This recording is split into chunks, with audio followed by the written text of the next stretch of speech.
Muy buenas tardes. Desde la Iglesia Latina Buscando la Gloria de Dios, como todos los domingos, un honor estar aquí con ustedes y compartir la palabra del Señor y nuestros modestos mensajes que el Señor pone en mi corazón para que los comparta con ustedes.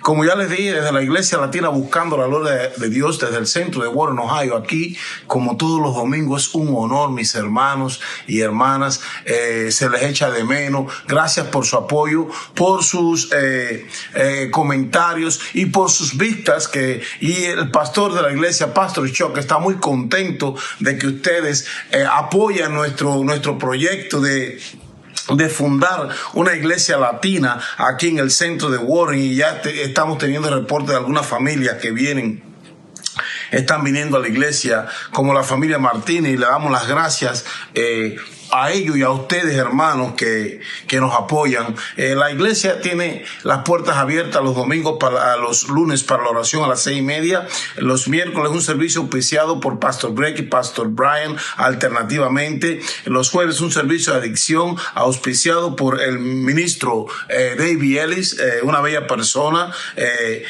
Puede contactarnos por Facebook, a través de los ministerios de la iglesia, del teléfono de la iglesia.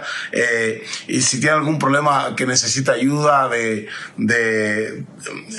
adicción, de cualquiera que sea, algún consejo, alguien que le pueda prestar ayuda en oración, aquí estamos para servirle. Los sábados a las 6:30 de la tarde, un servicio auspiciado por Pastor Chuck, el pastor principal, quien está muy contento por el apoyo del mundo latino, de los hermanos latinos, que la cultura es tan diferente que tenemos de ustedes. Y los domingos un servicio auspiciado por Pastor Chuck y la nueva generación, donde Pastor Chuck le da a la nueva generación una oportunidad de comenzar como pinos nuevos.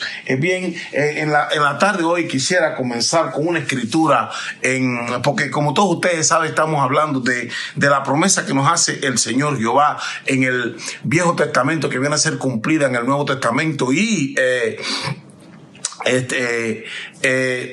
que se ve cómo se cumple a la Virgen María tener al niño Jesús. Quisiera comenzar en el Viejo Testamento con una escritura en Isaías 7:14, que nos dice: por tanto, el Señor mismo os dará señal. He aquí que la Virgen concebirá y dará a luz un hijo, y llamará su nombre Emmanuel, Dios con nosotros. Comerá mantequilla y miel hasta que sepa desechar lo malo y escoger lo bueno. Comerá mantequilla y miel hasta que sepa desechar lo bueno, lo malo, y escoger lo bueno. Emmanuel, Dios con nosotros, como ya le dije. Virgen puede significar una virgen o una doncella, una persona que su marido o su novio no la ha conocido todavía. Y la palabra conocer bíblicamente, los teólogos saben que quiere decir que no han realizado, que no han ido a la cama, que no se han acostado con ella, que no han tenido relaciones sexuales. O sea, esa es la promesa que nos hace el Señor, que la Virgen concebirá un niño que pondrá su nombre Emmanuel, pero antes que su esposo la conozca. Y esta palabra conozca quiere decir que no hayan tenido relaciones sexuales. Una doncella antes del matrimonio, la aplicación inmediata a esa señal era una joven novia que sería virgen hasta el momento de su matrimonio, antes que su hijo tuviera suficiente edad para distinguir lo bueno de lo malo. Serían destruidos los reyes de Siria e Israel. El cumplimiento final de esa profecía se efectuó en el nacimiento de Jesucristo por medio de la Virgen María. Mateo 23, que allá vamos ahora. María era virgen y siguió siendo virgen hasta después del nacimiento de Jesucristo. La concepción de su hijo sucedió por un milagro del Espíritu Santo, más bien que mediante la obra de un hombre. Al Hijo de la Virgen se le debía llamar Emmanuel, es decir, Dios con nosotros. Ese nombre adquirió su sentido más profundo en la venida personal al mundo del Hijo unigénito de Dios.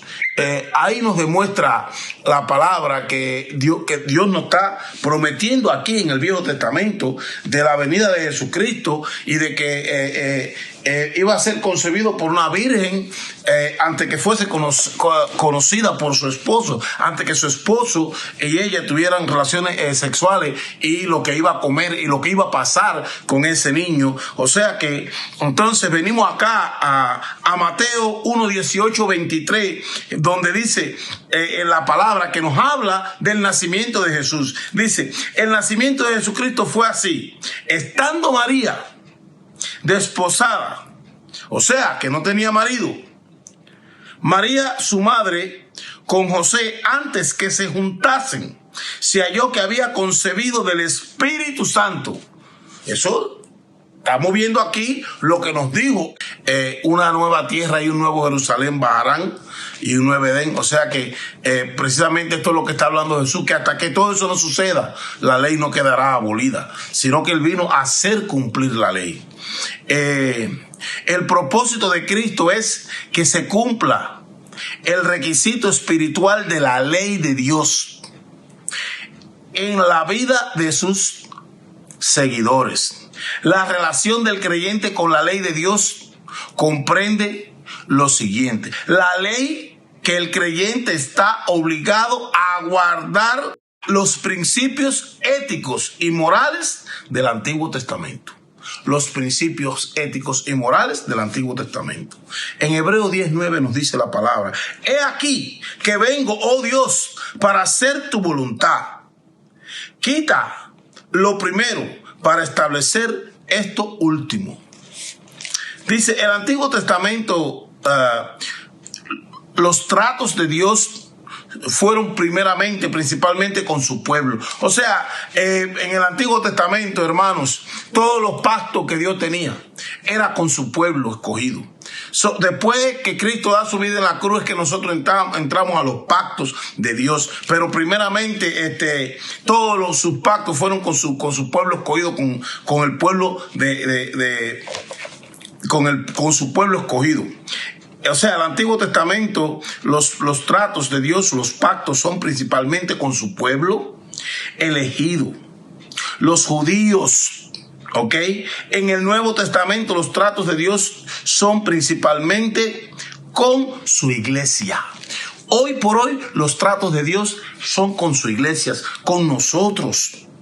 Con nosotros los que creemos en Jesucristo, con nosotros los que recibimos a Cristo en el corazón. Ya nosotros somos parte del pacto, somos parte de la familia de Dios, la gran familia, la familia del Dios que todo lo puede, la familia del Dios que cuando tu hijo estaba en la calle con droga te lo trajo para la casa, la familia del Dios que cuando estaba sin trabajo te proveyó un trabajo, la familia del Dios que cuando tu hijo estaba enfermo, que pensaba que se iba a morir, te lo salvó. Lo que pasa es que nosotros los humanos somos ingratos, no miramos para atrás y decimos: wow, Dios me sacó de esta, Dios me libró de la muerte, Dios me curó del COVID, porque somos ingratos. Hay que mirar para atrás y ver cómo Dios se mueve en nuestras vidas. Hay que mirar atrás y ver la huella por donde caminamos y cuánto Dios ha hecho por nosotros. Las bendiciones físicas prometidas bajo el antiguo pacto, Deuteronomio 29:9, dan paso a las bendiciones espirituales bajo el nuevo pacto, Efesios 1:3. Guardaréis pues las palabras de este pacto y las pondréis por obra, para que prosperéis por obra, para que prosperéis con todo lo que hicieres. O sea, cuando nosotros somos fieles a Dios, cuando nosotros abrimos nuestro corazón a Dios, Dios se mueve. Dios se mueve. Últimamente he estado pasando por situaciones difíciles y mi fe estaba un poco, pero gracias a algunos hermanos de la iglesia que oraron por mí y la mano de Dios que se movió, cosas buenas pasaron. Estoy sentado aquí todavía, trayendo estos modestos mensajes a ustedes, mis hermanos, y le digo, hay que creer en Dios. Vi en una semana 5 milagros. Los veo como milagros porque si tú no tienes un peso para pagar la letra de tu carro y de momento tú tienes 1,000 pesos que vienen así como que te cayeron del cielo, eso es un milagro. Imagínate que hoy tú no tengas que comer y de momento te veas con 5 libras de carne, con poco arroz, porque vino un hermano y te lo regaló. Ese es Dios, que movió el corazón de ese hermano para que tú resolvieras tu problema. Así Dios mueve su mano cuando ese hijo que tienes en el hospital, así Dios, tú nada más tienes que abrir tus ojos y entregarle eso a Dios, que Dios lo resuelve. Dios es el Dios que para lo que es imposible para nosotros los hombres, para Dios es posible. Abran su corazón. Efesios 1:3 dice: bendiciones espirituales de Cristo. Bendito sea el Dios y Padre de nuestro Señor Jesucristo, que nos bendijo con toda bendición espiritual en los lugares celestiales en Cristo. Dios nos bendice. Dios quiere que vengamos a Él. Dios quiere que humillemos nuestros corazones a Él. Las profecías del Antiguo Testamento relacionadas con la venida de Cristo contienen una cierta cantidad de ambigüedad que se aclara en el Nuevo Testamento. Por ejemplo, el profeta Isaías habló de la muerte de Jesús. Isaías 53. Ya de eso hablamos. Y el establecimiento del reino del Mesías. Isaías 26. Sin pistas sobre la cronología de los dos en esto, he aquí un ángel del Señor se le apareció en sueños y le dijo: José, hijo de David, no temas recibir a María tu mujer, porque lo que en ella es engendrado del Espíritu Santo es.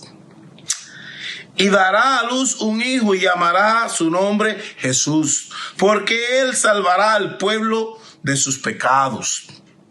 Todo esto aconteció para que se cumpliera lo dicho por el Señor por medio de los profetas cuando dijo: he aquí una virgen concebirá y dará a luz un hijo y llamará su nombre Immanuel, Dios con nosotros. Vemos cómo la palabra viene a ser corroborada, viene a ser probada, viene a ser demostrada, como quieran llamarle, hermanos, como ustedes quieran, del ángulo que ustedes quieran ver esta parte de la Biblia, cómo se demuestra en el Nuevo Testamento que Jesús es el Mesías a lo primero, porque una de las cosas que las nuevas noticias, el Evangelio nos demuestra es que Jesús es el Mesías, que Jesús es el Hijo de Dios. No hay duda que Jesús es el camino de la verdad y la luz, dice la palabra, y quien lo siga no andará en tiniebla. Que busquemos primero su rostro y que lavemos nuestros pecados en su nombre. Que Cristo vino a salvarnos a nosotros. Aquí se ve demostrado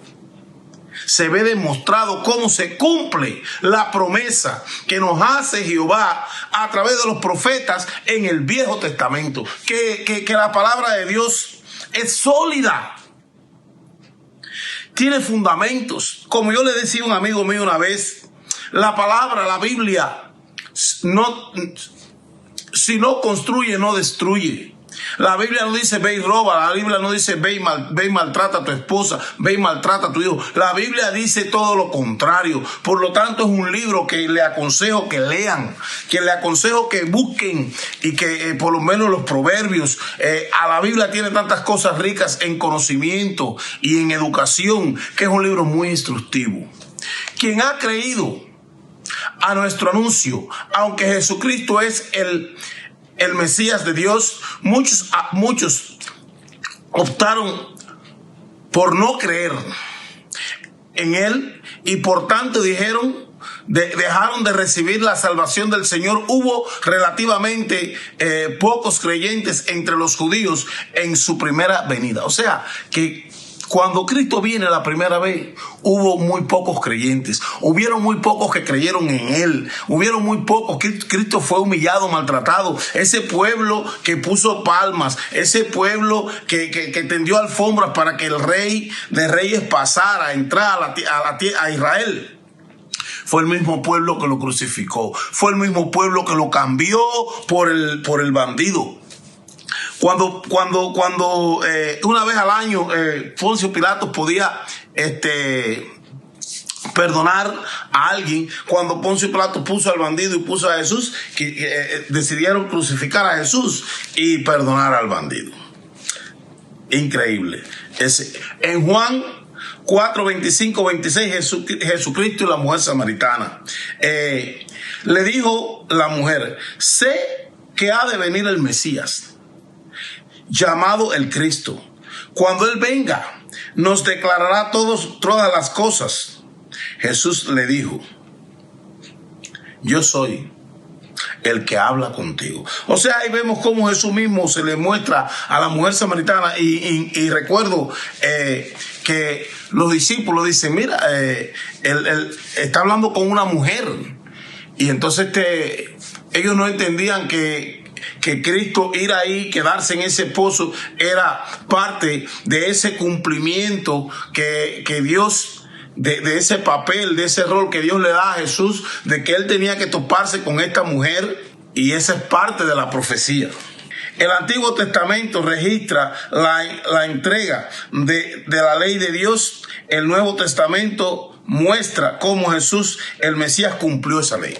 O sea, muchos dicen que muchos de los fariseos pensaban que Jesús venía a abolir la ley. Jesús no vino a abolir la ley. Jesús vino a salvarnos a nosotros. Nosotros somos salvos porque Cristo dio su vida en la cruz por nosotros. Es por eso que tenemos que recibir a Cristo en nuestros corazones. Es por eso que tenemos que entender que la palabra nos prometió un Mesías y nos lo cumplió en el Nuevo Testamento.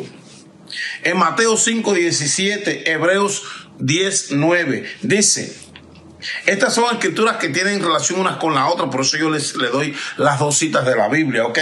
Dice: no penséis que he venido para abogar la ley. O sea, de lo que le estaba hablando. Él no vino a derogar la ley a los profetas. No he venido para abogar, sino para cumplir. Porque cierto os digo que hasta que pasen el cielo y la tierra, ni una de ambigüedad que se aclara en el Nuevo Testamento. Por ejemplo, el profeta Isaías habló de la muerte de Jesús. Isaías 53, ya de eso hablamos. Y el establecimiento del reino del Mesías. Isaías 26. Sin pistas sobre la cronología de los dos eventos, sin indicaciones de que el sufrimiento y la construcción del reino pudieran estar separados por el milenio. En el Nuevo Testamento queda claro que el Mesías tendría dos advenimientos. En el primero, Él sufrió y murió. Ya eso pasó. Y resucitó. Y en el segundo, el establecimiento de su reino. Aquí vemos cómo se cumple una y otra vez la palabra del Señor en la venida de Cristo. Cómo se cumple lo que dice el Viejo Testamento en el Nuevo Testamento. Y vamos a traer una última escritura para con esto cerrar. Dice en Santiago 5, 13, 16 nos dice: cuando alguien pasa por dificultades, pobreza o angustia, la Biblia lo invita a pedirle fortaleza a Dios en oración. Vamos a hacer un paro aquí.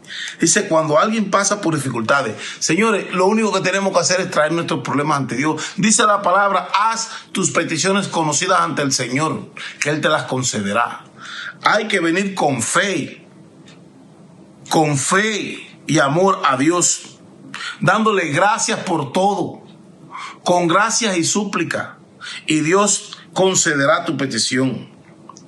Si se acerca a su mediador Jesucristo, Él lo representará delante de Dios, intercederá por él y dará misericordia y gracia para ayudarlo en la hora de necesidad. Aquí Santiago se refiere a la enfermedad física. En el caso de enfermedad, el creyente debe pedir las oraciones de los ancianos y dirigentes de la iglesia. Aquí nos está diciendo que hay que venir ante Dios, pero también aquí nos explica Santiago que los pastores de la iglesia y los ancianos de la iglesia y los líderes de la iglesia son los responsables de orar por los hermanos enfermos y en desgracia. Son los responsables de la oración de fe. La oración de fe es la oración en que el pastor ora con fe para que ese hermano sea sano, para que su salud sea restaurada, para que ese matrimonio no se rompa, para que ese trabajo no se pierda, para que esos papeles lleguen a las manos de ese hermano y ese problema se resuelva, para que ese divorcio que lleva tanto tiempo se resuelva. Esa es la oración de fe, la oración de los líderes, la oración de los responsables de la iglesia, que es donde recae la responsabilidad ante Dios. No del enfermo, no es responsabilidad del enfermo orar, es responsabilidad del pastor. Eso no quiere decir que el enfermo no debe orar, no me interpreten mal. Eso quiere decir que es responsabilidad de los líderes, el pastor de la iglesia. Y aquí, hermanos, le damos, vamos a hacer un alto aquí en esta parte. Vamos a terminar este pequeño aquí, esta pequeña parte, y le vamos a dar cierre a esto. Es deber de los pastores y dirigentes de la iglesia orar por los enfermos y ungirlos con aceite. La oración de fe recae sobre ellos, no en la persona enferma. Es probable que el aceite represente el poder sanador del Espíritu Santo. Se usaba para respaldar la fe. O sea, esto no quiere decir que vamos a usar el aceite porque el aceite tiene poderes mágicos. Los aceites no tienen poderes mágicos. El poder mágico lo tiene Dios. El poder mágico lo tiene la palabra de Dios. El poder mágico lo tiene cuando tú elevas tu oración con fe al Señor. El Señor mueve su mano, restaura corazones, cura cáncer, cura lo que sea. Porque Dios es omnipotente y presente. Gracias, hermanos. Gracias por su apoyo. Gracias por su dedicar su tiempo y ver nuestro mensaje. Quisiera cerrar en oración. Padre celestial, creador de los cielos y la tierra, venimos ante tu trono de gracia una vez más para darte gracias por este día. Para darte gracias, Señor, por todo. Para darte gracias por ser el Dios que eres, por ser el Rey de Reyes, el Señor de Señores. Padre, gracias por escuchar nuestras oraciones y responderlas. Y la oración que no has respondido, Padre, porque su respuesta viene a camino. Padre, oramos por el pueblo de Israel, levantamos nuestras manos, Señor. Oro por el pueblo de Cuba, por los pueblos hispanos. Oro por la paz mundial, por el pueblo de Israel. Oro por el enfermo de cáncer. Oro por ti, mi hermano, que estás pasando por momentos difíciles. Oro por ti, que piensas que eso que quieres es imposible, pero Dios va a abrir una puerta. Sí, mírate donde quieres estar. Mira tus finanzas. Mírate montado en ese avión que tanto deseas montarte. Pero tienes que visualizarte, tienes que verte donde quieres estar, porque la gloria de Dios es suficiente y la gracia de Dios es suficiente. En el nombre de Jesucristo, amén. Aleluya.